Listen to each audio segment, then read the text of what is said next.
Back to Emmy Mummy's Kitchen. ഇന്ന് നമ്മൾ തയ്യാറാക്കുന്നത് ചപ്പാത്തി കൊണ്ടുണ്ടാക്കാൻ പറ്റിയ ഒരു അടിപൊളി ഡിഷാണ്. എല്ലാവർക്കും വളരെയധികം ഇഷ്ടപ്പെടുന്ന ഒരു റെസിപ്പിയാണ്. ഇഷ്ടമായാൽ ലൈക്കും ഷെയറും സബ്സ്ക്രൈബും ചെയ്യണേ. നമുക്ക് വീഡിയോയിലേക്ക് പോകാം. ആദ്യം ഒരു പാൻ എടുത്ത് അതിലേക്ക് 1 ടീസ്പൂൺ എണ്ണ ആഡ് ചെയ്ത് ഒരു 3 മുട്ട കൂടി പൊട്ടിച്ചൊഴിക്കുക. അതിലേക്ക് 1 ടീസ്പൂൺ കുരുമുളക് പൊടിയും 1 ടീസ്പൂൺ ഉപ്പും കൂടി ആഡ് ചെയ്ത് നല്ലതുപോലെ ഒന്ന് ചിക്കിയെടുക്കണം. ഞാനിന്നിവിടെ എടുക്കുന്നത് ഒരു 4 ചപ്പാത്തിയാണ്. അതിലേക്ക് 3 മുട്ടയാണ് ആഡ് ചെയ്യുന്നത്. നിങ്ങൾക്ക് കൂടുതൽ മുട്ട വേണമെന്നുണ്ടെങ്കിൽ അതനുസരിച്ച് ആഡ് ചെയ്യാവുന്നതാണ്. ടേസ്റ്റ് കൂടത്തേ ഉള്ളൂ, ഒട്ടും കുറയില്ല. മുട്ടയെല്ലാം ഒന്ന് നല്ലപോലെ വെന്ത് ഒന്ന് ചിക്കി റെഡിയായതിനു ശേഷം അതൊരു വേറൊരു പാത്രത്തിലേക്ക് മാറ്റി വയ്ക്കുക. എന്നിട്ട് നമ്മൾ പാനിലേക്ക് ഒരു 2 ടീസ്പൂൺ നെയ്യ് ആഡ് ചെയ്യുക. അതിലേക്ക് 1 ടീസ്പൂൺ ഇഞ്ചി വെളുത്തുള്ളി പേസ്റ്റ് ആഡ് ചെയ്യുക. അതൊന്ന് ഫ്രൈ ആയി വരുമ്പോഴേക്കും അതിലേക്ക് നമുക്ക് കുറച്ച് വെജിറ്റബിൾസ് ആഡ് ചെയ്യണം. നമുക്കിഷ്ടമുള്ള എന്ത് വെജിറ്റബിൾസ് വേണമെങ്കിലും ആഡ് ചെയ്യാം. ഞാനിവിടെ ആഡ് ചെയ്യുന്നത് സവോളയും ക്യാബേജുമാണ്. ക്യാരറ്റ്, ക്യാപ്സിക്കം അങ്ങനെ എന്ത് പച്ചക്കറി വേണമെങ്കിലും നമുക്ക് ആഡ് ചെയ്യാവുന്നതാണ്.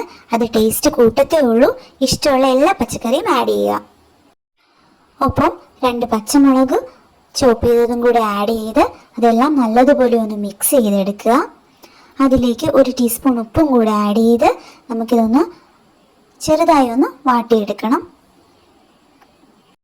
പച്ചക്കറിയൊക്കെ കഴിക്കാത്ത കുട്ടികൾക്ക് ഇങ്ങനെ ചെയ്ത് കൊടുത്തു കഴിഞ്ഞാൽ അവരത് മുഴുവനും കഴിച്ചോളും.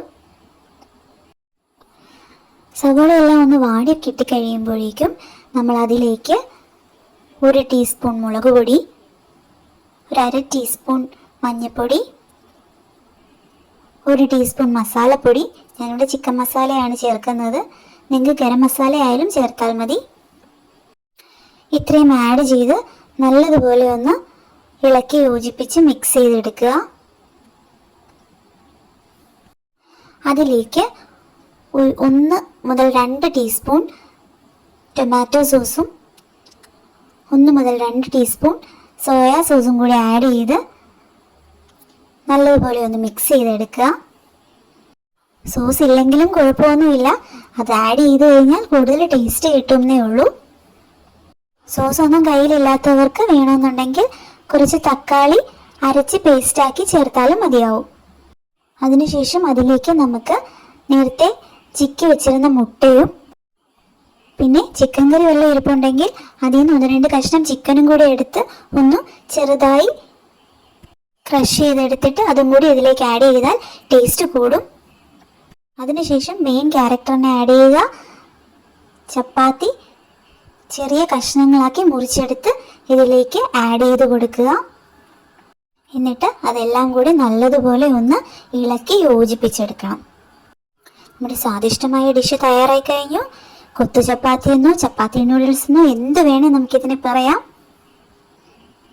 മിച്ചം വന്ന ചപ്പാത്തിയൊക്കെ ഉണ്ടെങ്കിൽ ഇനി ആരും അതെടുത്ത് കളയേണ്ട ആവശ്യമൊന്നുമില്ല. ഇതുപോലെ ഒന്ന് ട്രൈ ചെയ്ത് നോക്കിയാൽ അടിപൊളിയായിരിക്കും. കുട്ടികളൊക്കെ അടിപൊളിയായിട്ട് കഴിക്കുന്നൊരു ഡിഷാണ്. എല്ലാവരും ഒന്ന് ട്രൈ ചെയ്ത് നോക്കണം. അഭിപ്രായങ്ങൾ കമൻറ്റിലൂടെ അറിയിക്കുക.